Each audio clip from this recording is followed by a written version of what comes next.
Welcome to another evening, a chance to come together again. As this year we've been talking about Catholic social teachings here at Resurrection Parish, and this evening especially we're going to be talking about caring for God's creation.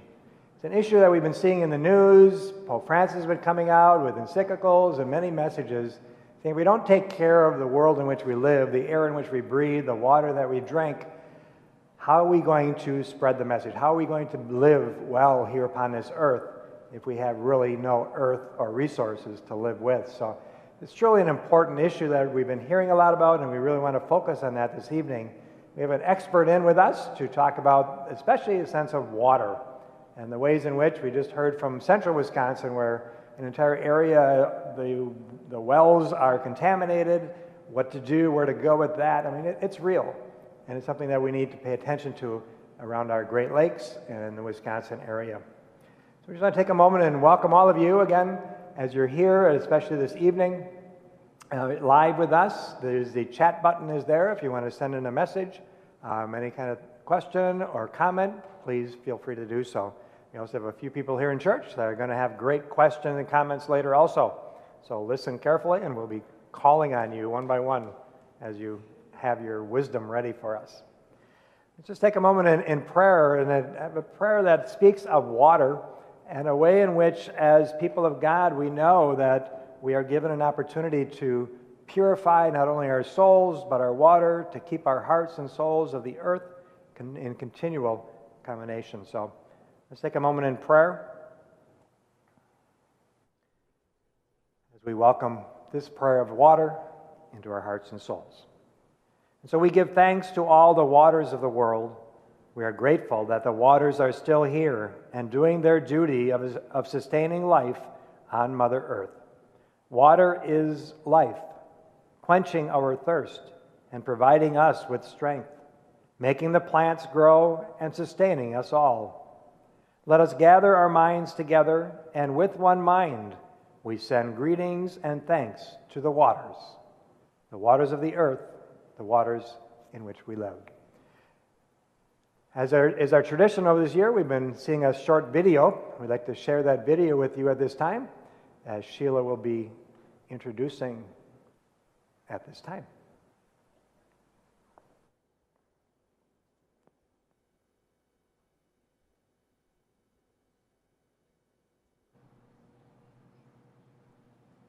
Thank you for that beautiful prayer.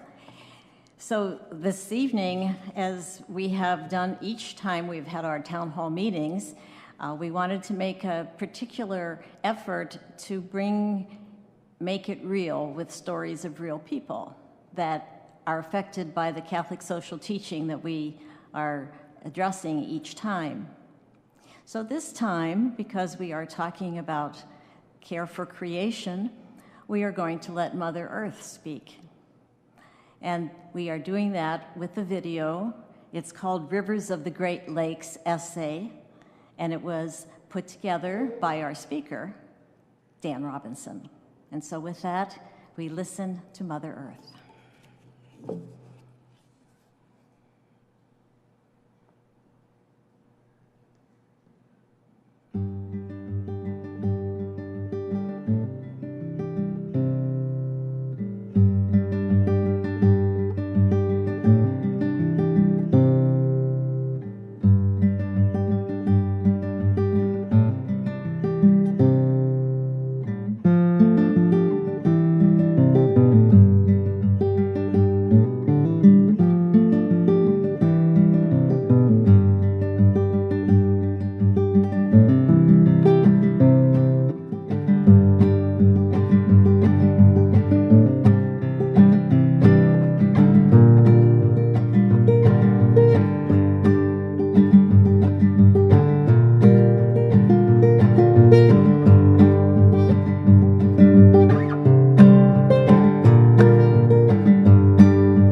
It's my privilege and my delight to introduce to you this evening our special guest speaker, Dan Robinson, a writer, musician, community organizer, and lover of the Great Lakes. Dan has lived and traveled all over the Great Lakes Basin and presently makes his home at the confluence of the St. Joseph, Rocky, and Portage Rivers in Michigan. He earned his master's degree in theological studies from St. Norbert College and has served for 30 years in a variety of ministries in the Christian tradition, including campus ministry, music, youth, education, family, and justice ministries, working in partnership with rural, suburban, African American, and indigenous communities. Some of you may recognize his voice as the voice of Simply Folk, the weekly radio show on Wisconsin Public Radio on Sunday evenings. Along with his work on the Great Lakes Spirituality Project, he also works for the Solar United Neighbors, a national nonprofit promoting solar energy. In addition, Dan is an accomplished musician, and he is the inaugural act at our Streetlights Outreach block parties way back in the early 2000s. He's one of the early advocates, problem solvers, and consensus builders involved with the ministries of St. John the Evangelist Homeless Shelter, and he's one of the most genuine, authentic, kind, creative, compassionate, and wise person I have ever met. So please join me in welcoming Dan Robinson via the wonders of Zoom from his home. Good evening, everybody. Can you all hear me okay? And see me? I'm going to take that as a yes. I wasn't able to hear enough of all the introduction, but I heard enough to know that it was probably only maybe 20% true. So that was nice. I think that was Sue maybe who said that, so thank you all for that. Yes, I am Dan Robinson and with the Great Lakes Spirituality Project, and I'm going to share my screen here with my presentation with you in just a moment here. See here. Let me get to the right screen. All right, and we're going to share this presentation.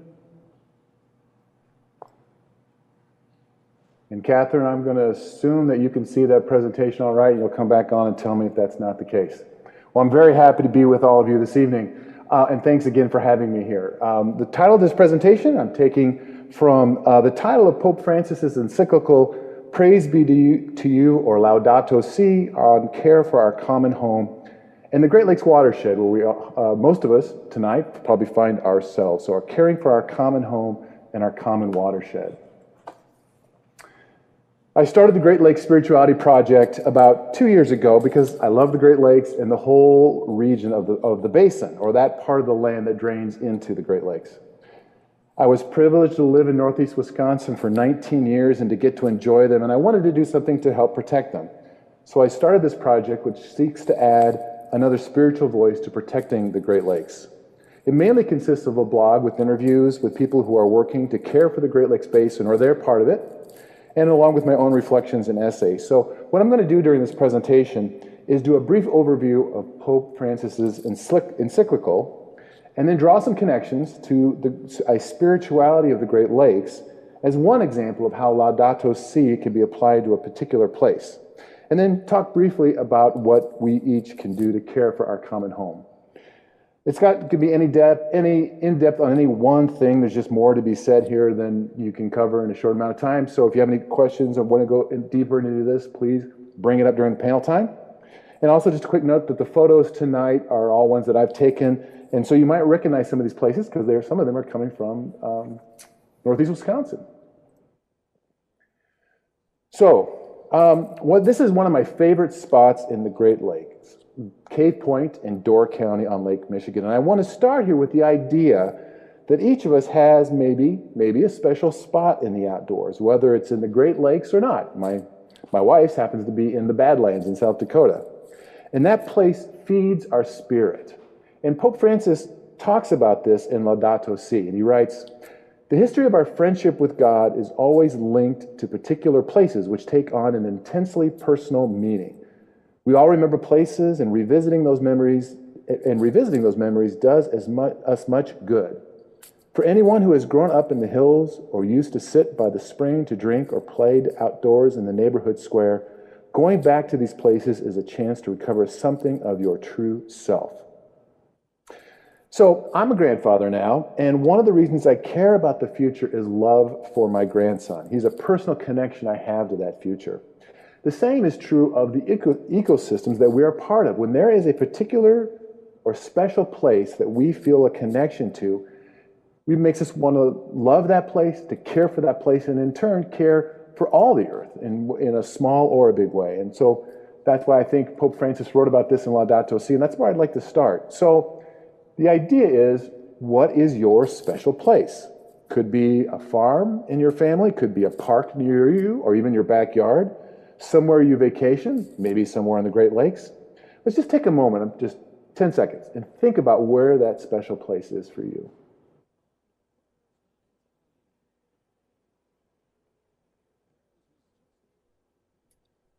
Okay, so I ask that you keep that in mind, keep that connection to that place in mind as we go through the presentation tonight.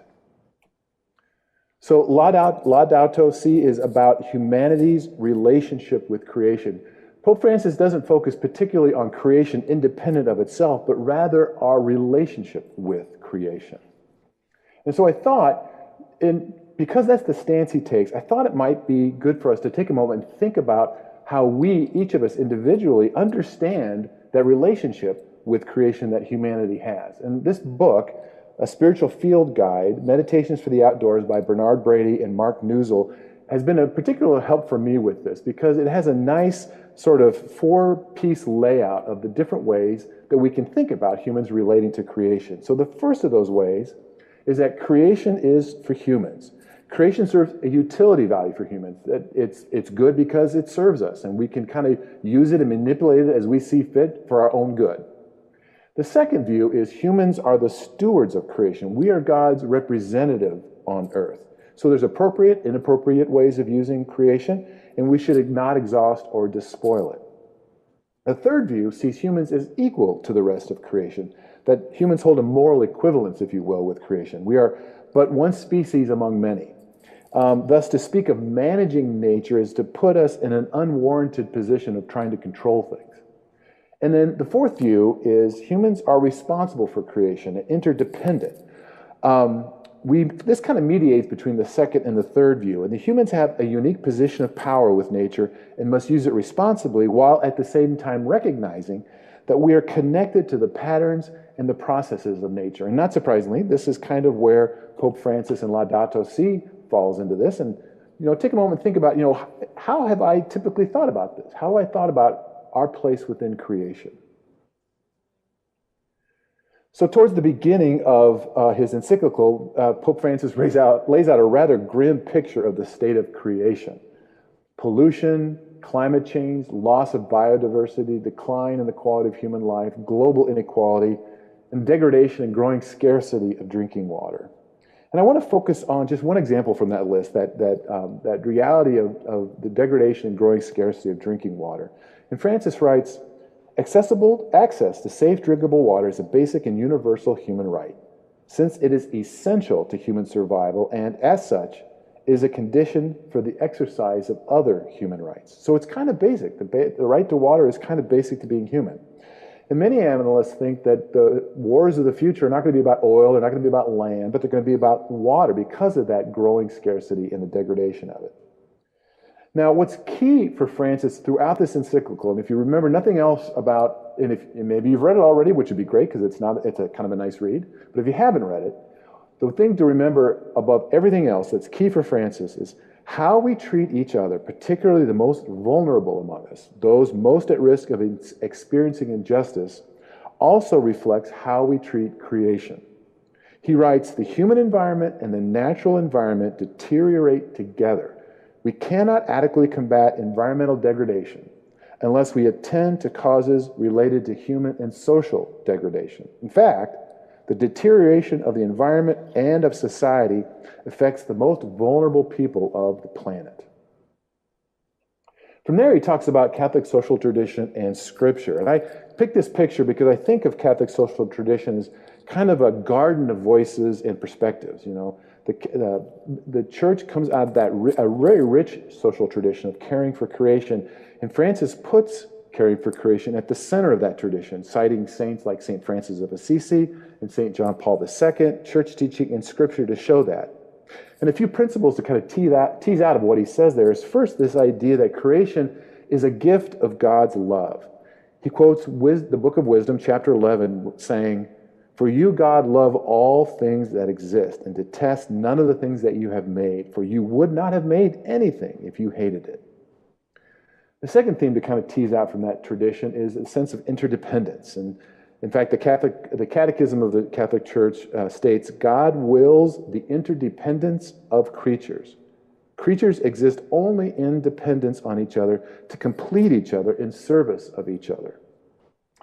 And then finally, this idea of humanity's responsibility. We are stewards of God's creation, and we have a unique worth and responsibility in that. Kind of goes back to that layout of the 4 points that I talked about earlier about our relationship with creation. We are interdependent, but we have a unique responsibility as stewards and caretakers.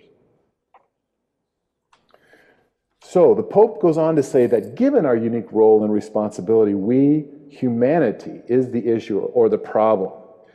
To put it bluntly, the rest of creation can be doing just fine, thank you very much. It's humanity that's the problem. And he points to 3 particular issues. The first is an over-reliance on technology.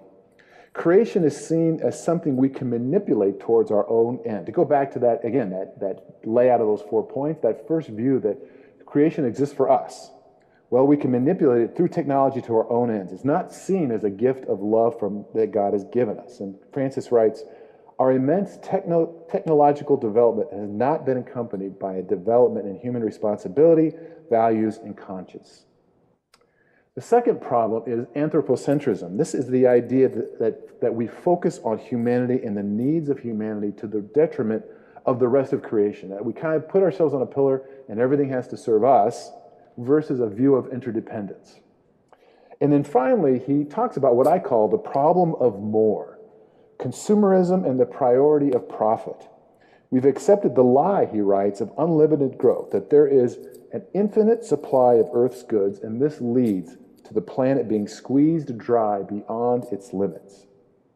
That's a particular problem, I think, here in the U.S. So, what do we do about this? What does Laudato Si say about this? Well, he lays out 3 particular solutions that we can kind of look at, 3 major approaches. And the first of these is integral ecology. A concern and care for our natural ecosystems is integrated into our concern and care for our social ecosystems. We have to care for people along with caring for creation. And he writes, we are faced not with 2 separate crises, one environmental and the other social, but rather one complex crisis, which is both social and environmental. Strategies for a solution demand an integrated approach to combat poverty, restoring dignity to the excluded, and at the same time, protecting nature. In other words, if we want to fix the damage we've done to the ecosystems, we must also fix the damage we've done to the poorest, most vulnerable, and those who are discriminated against. The second major approach is this idea of dialogue, and that is a dialogue about caring for creation and at that integral ecology that we talked about, caring for creation and the most vulnerable, at the international level, between nations, at the national and local levels, between politics and economics, religion and science, and even among religions themselves. And I think the important takeaway here is that no one or no area of life is off limits for us as we talk about healing our world.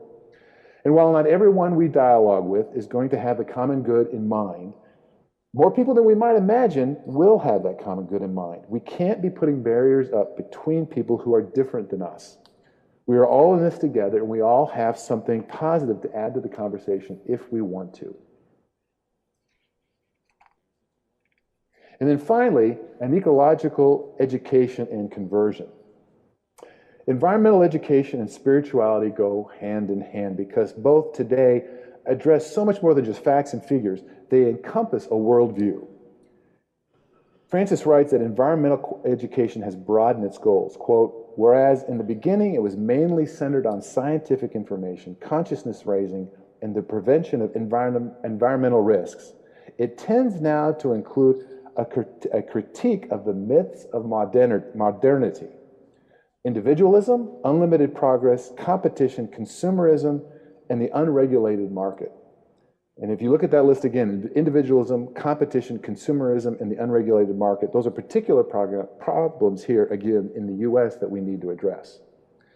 And then this ecological education leads to a conversion that includes a spirituality that embraces gratitude, connectedness, the idea that the presence of God is in all creatures, and that the world ultimately belongs to God, not to us. It also embraces simplicity, joy and peace, and love. And that sense of love takes us back to where we began. So speaking of which, love of place, I want to touch now on a spirituality of the Great Lakes. This is one of my favorite maps of the Great Lakes. It shows the 5 lakes along with the watersheds, their watersheds, the land that drains to them. And I don't know how well you can see this where you are, but if you look at Lake Michigan, to the left of that is a big dark red blob, and that is the Wolf Fox Rivers watershed, and Resurrection Parish is in the middle of that. And if you're at the church tonight, you might be in the middle of that watershed as well. And that's where most of you all live in the Green Bay area.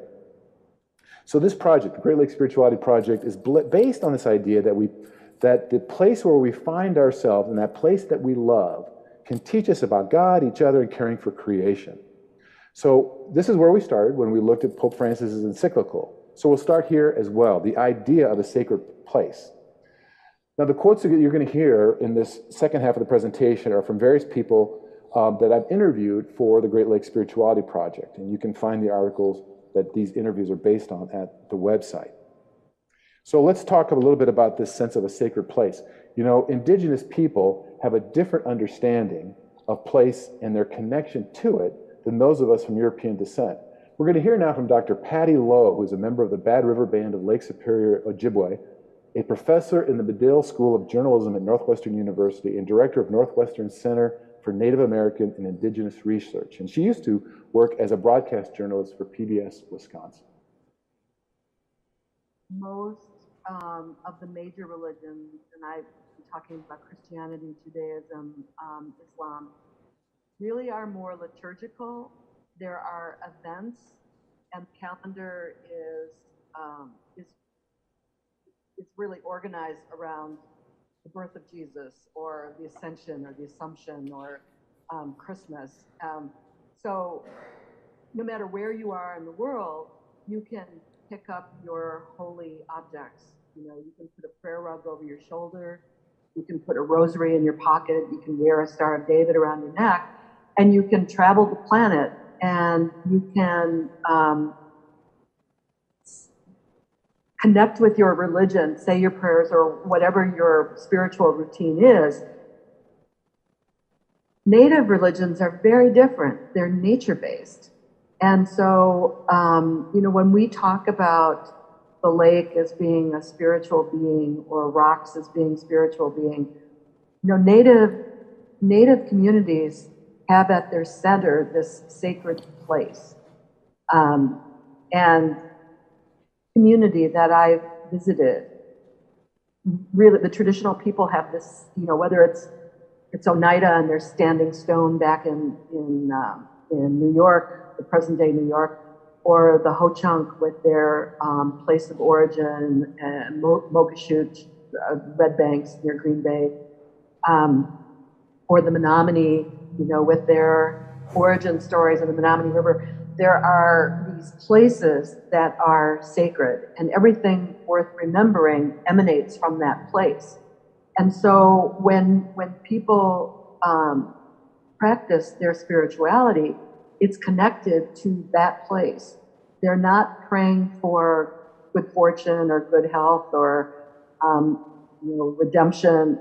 It's their, you know, native religions are basically have, you know, the adherents of these nature-based religions are praying for that place, for the health of that place, which means you can't be anywhere else and practice your religion. Your religion is place-based. So that's kind of setting the stage for as we go through the second half of the presentation. And as Pope Francis started with a picture, rather grim picture, I admit, of the state of creation, we have a similar picture here in, whoops, hold on a second. There we go. We have a similar picture here in the Great Lakes. The threats include invasive species like sea lamprey and zebra and quagga mussels, climate change, which is increasing the water temperature in the lakes, changing the weather patterns in the region, causing lake levels to fluctuate wildly and increasing erosion, causing flooding, toxic algal blooms, which affect water quality, both water quality in the lakes as well as our drinking water. And then it also includes pollution that comes from residential, agricultural, and industrial pollution that, again, affects water quality, and habitat destruction as well. So as Francis talked about the solutions that address this, I think a spirituality of the Great Lakes, certain principles that help us address the challenges that the Great Lakes region is facing today. And the first of these is this idea of water is life. You know, Francis wrote about Catholic social tradition and scripture and how those inform our relationship with God and creation. And for Catholics, as you already know, water is sacramental, whether it's used in the actual sacrament of baptism or used as holy water for a blessing upon entering a church. It symbolizes one's relationship with God and makes it real, something you can feel and touch. And there's a different understandings, though, about what is sacred. Dave Dempsey, who is a policy advisor for Love of Water, a nonprofit group in Michigan, talks about how the Great Lakes have 20% of the world's fresh water. So he sees that the lakes as socially sacred. And in any case, water is central to the experience in the Great Lakes, as well as the various religious traditions that can be found in the lakes. For example, Huda Alkoff is founder and director of Wisconsin Green Muslims, and she wrote a guest column for the project, and she wrote that water is life. It is a sacred gift and trust. Water is a teacher, connector, healer, blessing, purifying, and sustaining force. We love water. We thank and respect water. We all are water. A second view on how spirituality of the Great Lakes can help us in that connection and healing the lakes is this idea of relationships. You know, for Pope Francis, the central issue is the relationship between humanity and creation. He says that humanity is not on the same level as the rest of creation, but we have a higher, different role to play that God has given us. Indigenous people of the Great Lakes traditionally have taken a different view. It's not that humanity is identical to the rest of life in our ecosystems, but rather we are equal as family members. And while we have a different role to play in the ecosystem than a tree or a deer, and these days that role is mainly to heal the damage that we've done. But all those roles are of equal value. It's a different take when you look back at that 4-point layout we had earlier about humanity's relationship with the world around us. And this quote is from Jerry Jandreau, who he, along with his partner, run Dynamite Hill Farms. He's a member of the Ojibwe Nation and part of the Keweenaw Bay Indian community along the south shore of Lake Superior. And he said that he's on the land that was in his family for many years. And he said that these forests, the trees, the plants, they are my relatives as well. So as we get recycled with the nutrient cycles, my ancestors, my great-grandmother who used to live back in those woods, her hair is part of that. Her skin that she shed is part of that. So even on a much deeper level, these are my relatives. This is my family. Next is an emphasis on environmental justice. In Pope Francis's Encyclical, as I mentioned before, he constantly focuses the conversation on how does this issue, problem, or question affect people in poverty, communities at risk, those who are discriminated against. And just one example of how important that environmental justice is in the Great Lakes is drinking water. Again, to follow Pope Francis's example, he talked about that in his encyclical. Now, a 2015 study found that about 21 million people across the U.S. were receiving water from water utilities that violated the Safe Drinking Water Act. That's 21 million people across the U.S. And studies have shown time and time again that people on low incomes and communities of color are disproportionately affected by unsafe drinking water. Now, the picture you see here is of Reverend Edward Pinkney. He is head of the Benton Harbor Community Water Council. Benton Harbor is a community on Lake Michigan, about an hour west of where I am here in the lower peninsula of Michigan. And nobody in the community can drink the water out of their taps because they have had high lead levels there. And it went on for a couple of years before the leaders of the community even let the people know there. And now the only reason it's gotten out is because the Benton Harbor Community Water Council, as well as other environmental organizations, took it to court and filed a lawsuit. And it's interesting that in Benton Harbor and another case you may have heard of in Flint, Michigan, that happened a few years before now, those are both majority black communities. So for Reverend Pinckney and for many others, what he says here is true. Environmental racism is real and it's alive, and Benton Harbor is a perfect example of that. So when we look at issues for drinking water, whether it's lead in the water, whether it's PFAS, which are per and polyfluoroalkyl substances, which are kind of a plastic that doesn't degrade that's in our water, or toxic algal blooms that happened, like say in Lake Erie a number of years ago, and fouled the drinking water for the city of Toledo. And then, of course, the flooding and the effects on drinking water systems that are happening because of climate change. All of this emphasizes the point that we need to take an environmental justice view and say, what is harming the most vulnerable among us? And then finally, this idea of dialogue. Pope Francis talks about dialogue, so they happen with the Great Lakes as well. There's a dialogue between science and spirituality. Dr. Dan Weber, who is Jewish and a scientist, talked about the idea that for him, science and religion filled two different purposes. He says that life is very complex, and what science does, it sorts out these complexities, and we see, he says, all these various kinds of interrelationships. He says, well, religion talks about that as well. It talks about it from a different perspective, not the mechanics of these relationships, but how do we as people build relationships, not only with ourselves, but of course with nature as well. So different sides of the same coin, that dialogue going on between science and spirituality. And next I want to share with you a short clip of an interview that I had with Rabbi Jonathan Beich, who leads the Reformed Judaism community at Temple Beth El in Madison, Wisconsin. He's talking about Tikkun Olam, which is the Jewish concept of responsibility for this world, which you're going to find here is very similar to the idea that Pope Francis talks about humans taking responsibility for caring for this world. So Tikkun Olam, we understand to mean the repair of the imperfect world. We believe that when God created the world, whenever that was, that the world needed improvement. That's why we all, humanity, the animal kingdom, the nature, all have to work together in order to bring about more perfection. We have as maybe a sort of a general mission to create a pathway to repair the world. Some people do it exclusively through a relationship with God in our community, but in other communities, other Jewish communities as well as ours, other people believe that that act of repair has to be initiated through us. We can be inspired by God. We read the Torah, we understand what God sort of expects of us, but we can't rely upon that connection to God to be the sole arbiter of what happens here. We have to be involved. We are God's stewards on this planet. Again, that conception again of our stewardship of this world. And so we have to be prepared in order to make this world a better place through our own actions. So Tikkun Olam, So that idea of caring for the world with our own actions and our own responsibility, being stewards. So what now? How do we actually carry that out?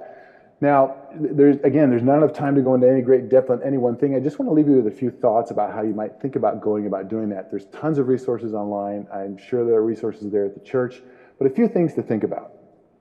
First, fall in love with your ecosystem. Spend time outdoors, especially in your special place, and fall in love with it. Whether that's your backyard or a park down the street, somewhere on the beach, somewhere across the country, someplace you vacation, wherever it might be.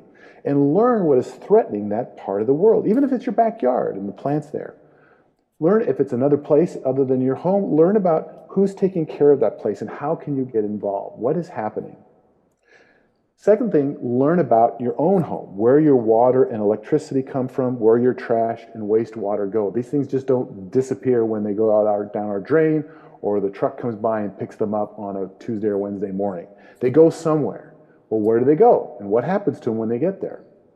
Learn about what's happening in your own community. We need to address climate change by cutting our carbon emissions. You know, the Intergovernmental Panel for Climate Change, the IPCC, which comes from the United Nations, has recently issued a sobering series of reports that's saying now is the time. We have to address climate change now, not later, but now. We have to get rid of our carbon emissions. What's encouraging is that we have the tools to do that. We have the technology right now to do that. The trick is we have to have the personal and social will to do it. We have to look at our heating and cooling, our transportation, our electricity. Where does that come from? We have to eliminate fossil fuels. It's possible to do that. We even have to look at the food that we eat. This one I find particularly challenging for me because, you know, if I buy bananas, that's not coming locally. That's coming from someplace across the globe, and it's being shipped here, and it's being done in vessels and transportation that uses up fossil fuels.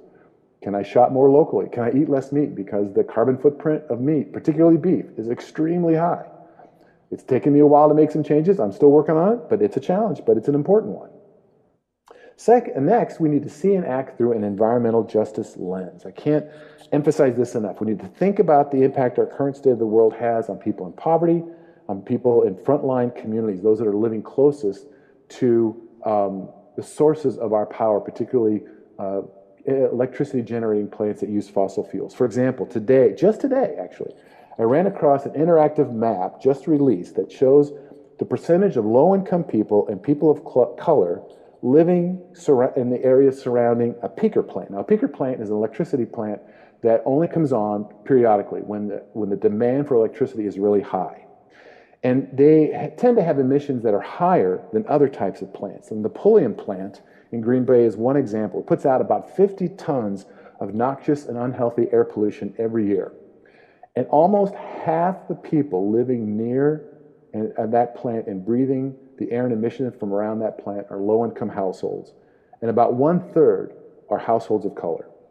So again, they are experiencing disproportionately the harms of our current fossil fuel-based economy. We need to support public solutions. Yes, we have to each do our part privately in our own lives, but that's not enough. We have to do things as a society. So we need to support laws and policies at the state level that care for creation, and we need to encourage local government to do their part as well. So I encourage you to get involved in local, state, national groups that are addressing climate change and other environmental issues, and that also emphasize environmental justice. And then finally, we need to take a tip from Laudato Si. We need to learn, we need to pray, and we need to dialogue with each other. We need to be in conversation with each other. So, a few thoughts on that. Thank you. That brings me to the end of my formal part of the presentation. Thanks to Father Tom, Sheila, Tony, and Catherine, and the entire staff and community there at Resurrection for welcoming me here tonight. That is my website and blog for the project, glspirit.com. And if you want to email me, you can do that at dan@glspirit.com. I'm going to be around for the panel. Hopefully I can participate in that, and I will stop my share.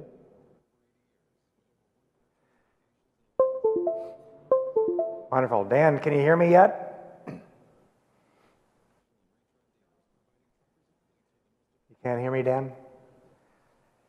It was funny, one time, a while back when I was in Two Rivers, I was driving my bike along the lake, and as I got there to somebody's house, I was sitting there and waiting. It was on a Saturday afternoon, and I knew I had to get back for Mass at 4 o'clock on Saturday, so I'm talking to these people, and I was going to look at my clock on my phone, and it was like 3 o'clock, 2:30, and I had a long bike ride to get ready, and I was like, I gotta get out of here, so I'm zipping along, and a while back, as I got toward Two Rivers, I looked at my clock again, the phone, and it was 1:30.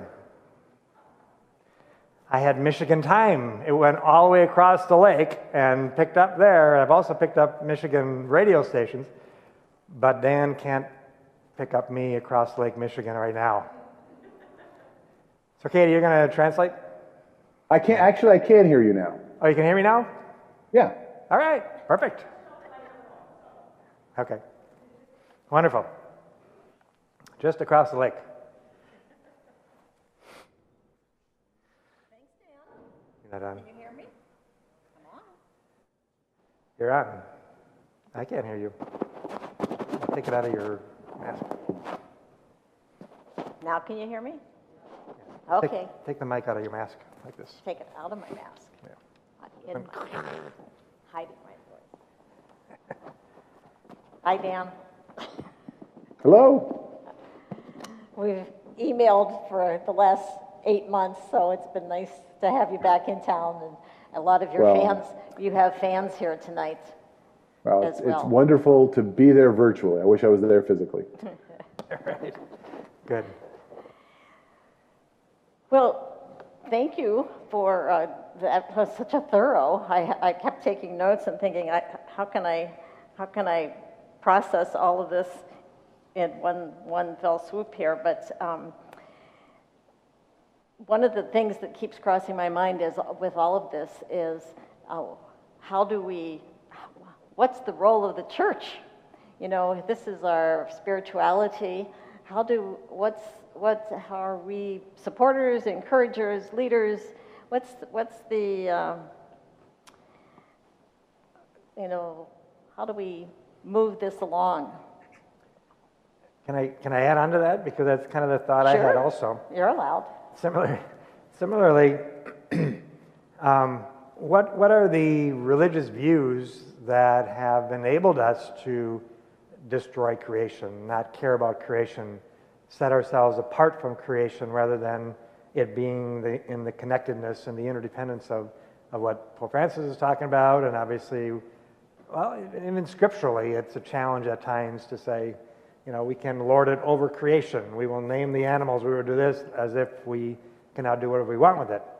So, Dan, I guess in your experience in spirituality, again, similarly as what Sheila was asking, how do we as religion, how do we need to understand Scripture maybe differently, our church teachings differently from the past, our religious experience from the past, that would then allow us to move more clearly into a more sacred sense of what creation is all about? Yeah, that's a great question, and I wish I had the perfect answer. All I can share with you is that, you know, I think Pope Francis talked about what I at least perceive to be kind of at the core of this, and that is that long convoluted word called anthropocentrism. The idea that we put humanity at the center of creation rather than as part of being interdependent. You know, I think if you look back at readings in Genesis, you know, a lot of times people will point to the first creation story where it talks about, you know, God saying to the first humans, "You have dominion over the earth," and I think that passage has been misunderstood over the years. There are smarter people than me that can do a good job of explaining how that's been misunderstood. But the basic idea is that, again, to go back to that idea of stewardship, that we are part of the creation, interdependent, and we have a role to play. But the reason, I think, over the years that we have done that is because we sort of want to be in charge of our own lives. I know this is true for me. I want to do the thing that, in my selfish moments, that's best for me. And it is hard to think about not doing what is comfortable, what tastes good if I want to have a beefy hamburger on a particular day, or whatever it might be, that is not in the best interest of the wider society. And I think that's part of the wisdom of Pope Francis's Encyclical, is this idea that we have to see ourselves as interdependent, but we also have to see ourselves as in service to those who are most vulnerable. When we do that, when we take that environmental justice lens and look at what is best for those that are most hurting, we immediately get out of an anthropocentrism, sort of, well, at least a me-centered viewpoint, and we start thinking about others. And that's kind of what I was trying to say with this idea of a special place. When we can think about our love for a place that is, in a sense, outside of ourselves, for something beyond us, then we take our care and our concern for something beyond us. So whether it's your backyard or a place at the beach, in my case, for example, Cave Point in Door County, or for those people that are maybe suffering the effects of fossil fuel electricity generation the most, those people living around that peaker plant, we get outside of ourselves. So I think that is a role that spirituality and that religious communities can play and help us do that. And I think that's a traditional role that they have constantly challenged each of us to sort of think and go through.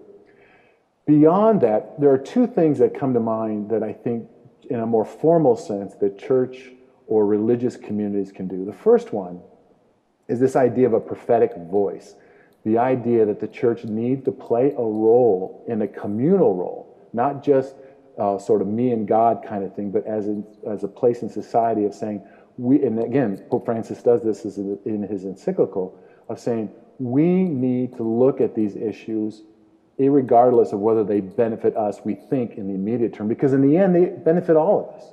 We need to have that voice that calls for justice, whether it be for ecosystems or whether it be for vulnerable people. So I think the church as a community can serve that voice. The second thing is, and I almost talked about this during my presentation, but I tried to cut it off to try to fit into the 25-minute period that you all wanted me to do. But one of the themes of a spirituality of the Great Lakes that I've come across is this idea of hope and grief. So hope is different than optimism. And a lot of people that I interviewed talked about this. Optimism is the belief that things will get better.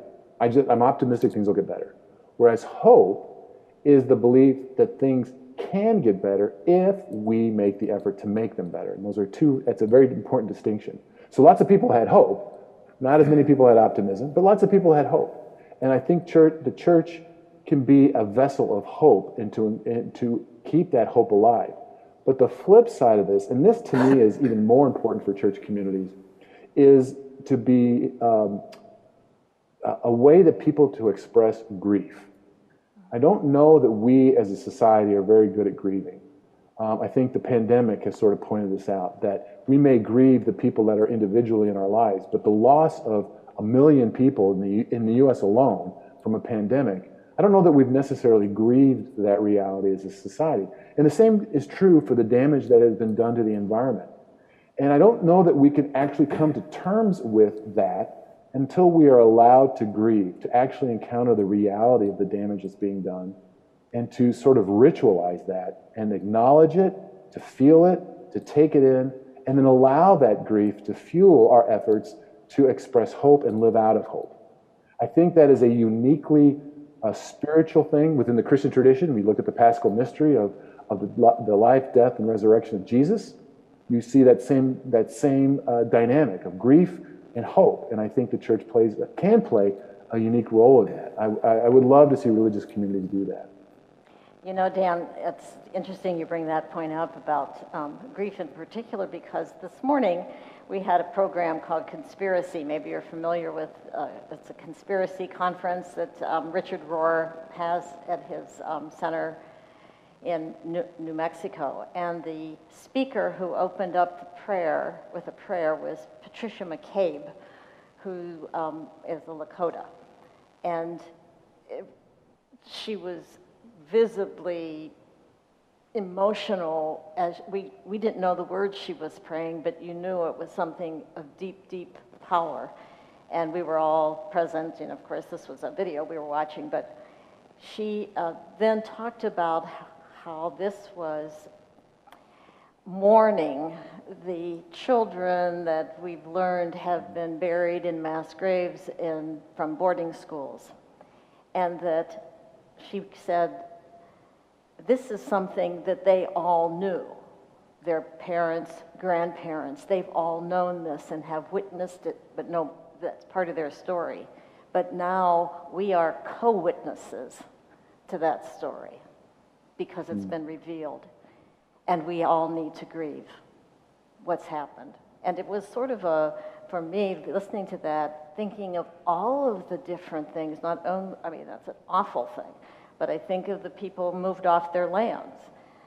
People take, the Native American stories that we've heard, and also how nature, how rivers have, I don't know if you're familiar with the book Braiding Sweetgrass, but we've all been reading it. And one of the things she mentions is about how the rivers were tricked. They were tricked into being polluted. It wasn't their fault. It was our choice. But rivers do what they do. They give life, and they will eventually replenish themselves if we stop tricking them with our pollutions. But it's a whole grieving process, and that's very interesting. Thank you for bringing that up. It's funny you should mention braiding sweetgrass, because the other slide I didn't include in tonight's presentation because I didn't think there'd be time, was a recommendation of 2 books, and one of them was Braiding Sweetgrass. Yeah, It's a wonderful book. The other one was The Death and Life of the Great Lakes by Dan Eagan, who's a writer in Milwaukee. And many of you may have run across this. It was a popular library read a couple of years ago. In one of your conversations with Terry Gallagher, is that? Yes. Yes. He made the comment, we see what we want to see. Yeah. And that truth is there, but we don't always acknowledge it. It'll be there until we finally, it's still there, it's still true, whether we acknowledge it or not. So can you comment on that with regard to the whole spirituality notion and how we know but don't know, don't acknowledge? Yeah, I mean, this may sound odd, but the biblical story that came into my mind when you said that was the first creation story, the second creation story in Genesis, where Adam and Eve ate the apple because, as the story goes, the snake said it would make them like God. I think I gotta believe that they had the voice within the context of that story, had the voice of the Creator kind of rolling around in their head saying, don't do this, and yet they did it. Because in the moment, all they saw was the possibility of being more than being powerful, of their own self-benefit. And I think that it kind of goes back to what I was saying before. I think we see what we want to see because we think it benefits us. It's the original, I think it's in some ways the original sin of humanity, is this idea of being that self-centered, I want to do what's right for me in the moment. Even if I could maybe think in my calmer moments that something is better for me in the long run, it's kind of that immediate moment. And so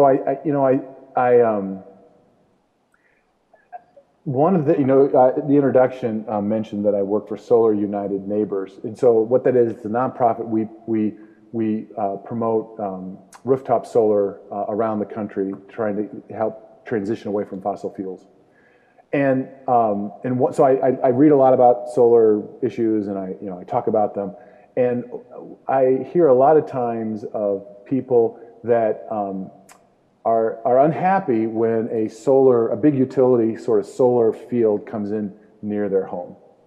Or they may be unhappy because a windmill might be down the road and it sort of hurts their visual view of things. And I can understand that, when people move into a particular place, they're not necessarily wanting to see a big solar field next to their home, and I get that. And so that's why when people put those solar fields in, they put landscaping around them, try to make them less intrusive. Having said that, we get our electricity from somewhere. It has to come from somewhere. And right now it's coming from fossil fuel generated plants for the most part. So to go back to that example of the Pulliam plant in Green Bay, I may say I don't want this near my home. I don't want to be looking at through the trees or through a landscaping barrier these solar panels over here. And yet other people suffer the effects of the electricity that I get to enjoy because they have to breathe the air that's coming from this fossil fuel generated plant.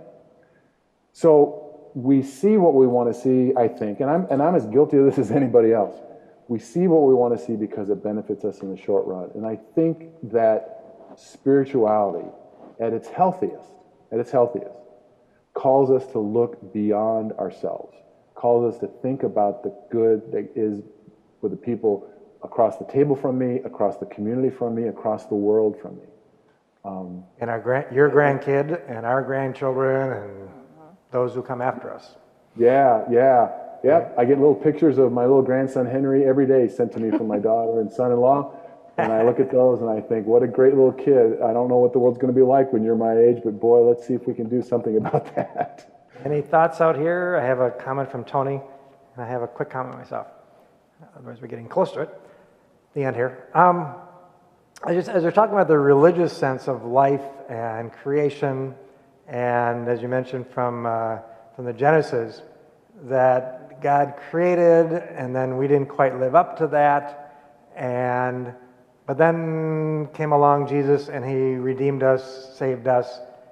And as a part of, as I imagine this, as a part of me wanting to see what I want to see, in that, well, if the earth gets really bad and we're no longer able to breathe and drink water, God will come in and save me. God will somehow send another Redeemer to save us from the craziness we got ourselves into. And as well as, I just need to kind of get through my life, and then I'll go to heaven, and then I don't know what happens to the rest of you all, but I'm good. Right? So there's kind of an escapism in there, and I think we put that out there often in our words and messages from religions, as far as, there is a sense of take care of yourself, and God will take care of the rest. And I can only do what I can do today, and I can't worry about tomorrow. And there's implicit in there seems to be a sense of, I don't really have to get that active in taking care of the world. I can't really worry that much about what's outside of me. And I think religion at times legitimizes that sense of escaping, letting it go. It's too big for me. I'm not going to worry about it. Yeah. I mean, I think there are healthy and unhealthy versions of spirituality and religion. And the unhealthy version, I think, goes to what you're saying. There'll be pie in the sky when you die, by and by. You can, if I can just escape this world and get to the next, I'll be okay. The problem with that view, increasingly, beyond just this sort of spiritual values that we say about love of neighbor and love of enemy and all this stuff, we can say all those things till we're blue in the face, and hopefully over time we come to believe them. And that's great. But the reality is that more and more, we are not, each of us, escaping this world without any damage being done to our lives. When you look at heat waves, flooding, natural disasters that are happening, increasing costs of living with food production, cost of food production going up because it's harder to grow food in certain parts of the area because the climate is shifting. If you think about, and I talked about this earlier with drinking water being degraded and becoming more scarce because of climate change. Those of us sitting here tonight talking with each other are not going to escape that reality. Yeah, So the scientists are saying 8 years from now, climate change is going to do a real effect on who we are. I mean, big chunks of, was it Antarctica, are dropping off, way before they ever thought it would. I mean, it's real. It's scary. Yeah. Well, and there are many around the world right now who are saying it's not 8 years from now, it's 8 minutes from now. I was just listening to a report in India where they are having triple-digit highs in the high 100 and teens right now. And it's not even the hottest part of the year down there. Yeah. So, an increasing number of us are experiencing the effects of that damage that we've done to the environment right now. So we, even if we sort of tell ourselves that, I'm not experiencing that much, I'll just crank my air conditioner up more, pay more in heating bill and cooling bills and electricity, and I'll be okay. Well, but that is going to get notched up more and more as time goes by. And it's not like the climate is, you can flip a switch and it changes. It takes time. To use the pun, there is climate damage already baked into the system right now. What we're trying to do right now is limit that damage. The Paris Accords a number of years ago amongst the nations tried to limit raising of global temperatures on average to 1.5 Celsius degrees. Right now we're headed to 3 or 4 at the rate we're going. Now, again, that is the reality, but there is hope. We can make a difference because we have the tools right now. There's not some technological fix out there that needs to happen. We have the tools right now to make that difference. What is lacking is the will to do it. And that's where I think the church's spirituality and religion can play an increasingly key role in that, because we can speak when we're healthy, when we're coming out of a good place that God has called us to. We can speak to that motivation to say to people, hey, we can make a difference if we come together. And are you coming in on that one? Okay. And a good note from Tony. Tony says, what a great presentation, Dan. Thank you. Almost the entire time you were in northeast Wisconsin, the Fox River was undergoing cleanup. Supposedly that project is completed. Based on your knowledge of our waterways, do you think the cleanup has done what was needed, and do you think our community has changed enough to keep it clean? Wow. I don't know that I can answer the first part of that question sufficiently, because that's in reality, that's a technical question. I have to admit to some skepticism about the cap solution of capping the PCBs in the river. In some ways, I would have preferred those to be removed. However, some scientists were saying that would actually release more PCBs than would be helpful for the environment. So I guess I got to trust that answer.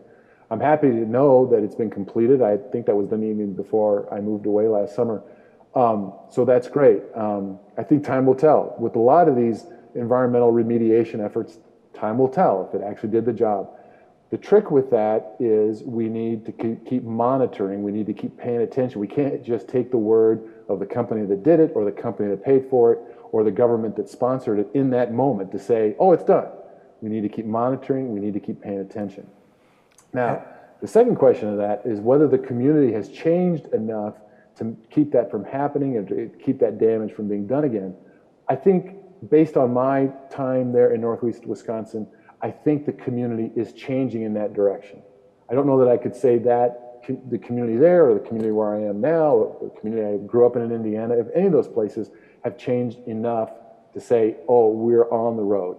We can get this done. We know we can do this. But I do think things are changing. I do think, and that's a hopeful thing, that people are making changes in their own lives, and they're increasingly advocating for changes at the state, local, and national level. I try to keep an eye out to what's happening in Wisconsin, the clean energy area, just because of the work that I do now. And I know that topics that were talked about previously, maybe 5 years ago, that were not talked about are being talked about now in terms of renewable energy, for example. So that change is happening. But whether it's sufficient enough, I have my doubts right now. No more doubts there than I would have where I live now.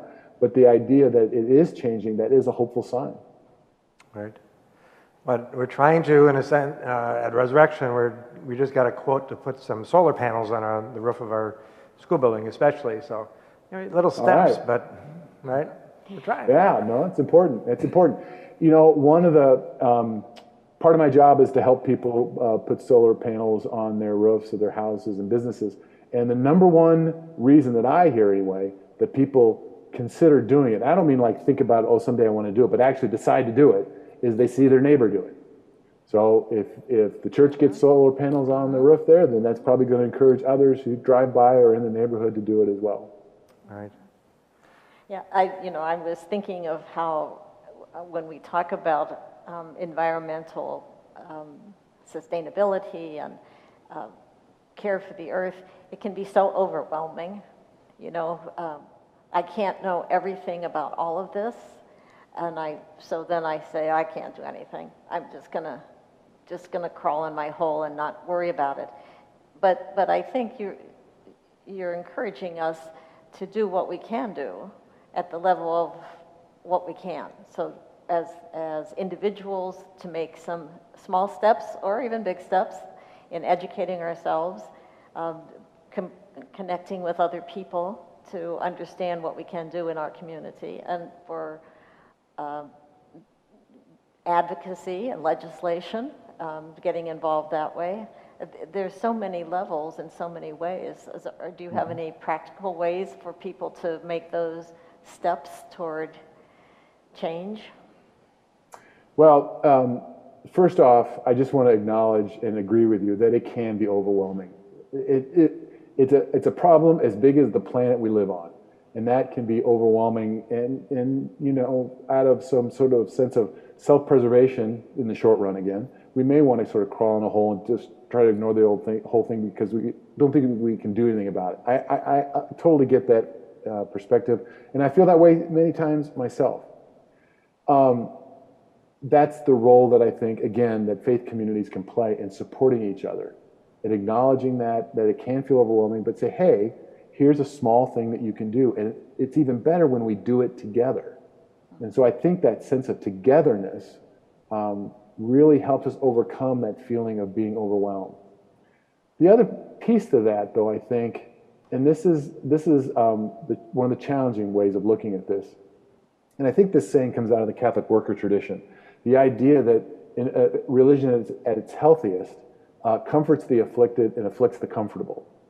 This idea that, yes, it can be overwhelming, but at the same time, we need to stretch ourselves. We need to move beyond what we thought we were capable of. And that really, in a sense, is part of the Christian message.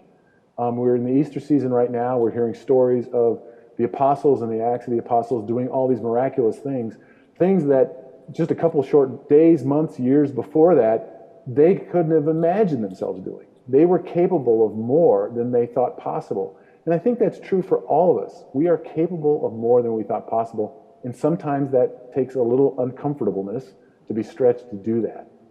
But again, the key to that is that we do it together. And that community is so important in that. So in terms of practicalness, I talked a little bit about that at the end of the presentation. And I didn't really dive into any one thing. But one thing I will talk about that I run into a lot in my work with solar, it's not my area, but it is energy efficiency. It is the great unsung hero when it comes to cutting down on our carbon emissions. I think doing something as simple as sealing up our windows to cut down on lost heat, to look at the appliances in our home to make sure they are efficient, getting a thermostat in our home that is programmable so that it automatically goes down at night, comes back up during the day. In the morning when we're getting ready, it goes back down again in the middle of the day when we might be gone from the home, and comes back up again. That saves a lot of energy as well. Energy efficiency is a really important thing, and I would really encourage people to maybe consider, if they haven't already done this, to look at their home and get, Wisconsin has a great energy efficiency program. Yes. That if you go to the state website, kind of Google that, you'll find it. It's a wonderful resource, and they can provide assistance with that. So I think that's a very practical thing that saves us money in the long run. And again, there's that view of in the long run, not necessarily in the short run, but in the long run, it's going to save us money because we're going to pay less in utility bills. So I think that's a real practical thing. I think food, again, to buy local, to buy further down the food chain, not so much meat. I'm not expecting, myself included, I eat meat every day. I'm trying to cut back, but I do it. So we need to look at the food that we eat and where it comes from, and the fossil fuels that were burned in order to get it to us. And that's why eating local as much as possible is really important. But again, knowing the technical things to do is a barrier, but it's not the barrier. The barrier is developing the will and the stick-to-itiveness to actually make those changes. And that's why I really think it's important for us to fall in love with our ecosystem, to fall in love with a particular place that really feeds our spirit. I've seen elders who are basically homebound, who had folks put bird feeders outside of their window, so on a deck or something, so they see the birds coming, who put plants out there on their deck so they can see that growth every year. I think no matter what situation we find ourselves with, there are ways to connect with the ecosystem in which we live and to fall in love with that place. I think that emotional connection is really important. Even viewing a place online and pictures of it, studies have shown even that kind of connection with the ecosystems around us feeds our mental health and makes us happier, more at peace, and a better version of ourselves. So that is a short run benefit to us. Yeah. We're kind of going, was that your last thought? We have to close up, Dan. You have another brilliant wisdom to share that's a good before we place go? for me to end. That sounds good? Yep. Okay, all right. Wow. Wonderful. That was a lot. Prophetic voice you are. Thank you. All right. Thank you, Dan. Yeah. Thank you. I really Appreciate you tonight. Coming all the way across Lake Michigan and sharing your wisdom, and back home to Green Bay area. Welcome back anytime. Yeah. Thank you. All right. Sheila, you have a prayer we can close with that we can. Oh, this one. Yeah. So several years ago, the Family Life Committee at Resurrection was very involved in, very energetic about environmental issues. And we had a couple fairs. Olga Kampschulte sitting out there was one of the key leaders in that, your former neighbor, Olga. So they put together, we went to we went around to all these various vendors that were out in the gathering area teaching us how to be environmentally wise, and we could pick up a little card and there was a prayer on it, and I just happened in my cleaning frenzy this past week, found it.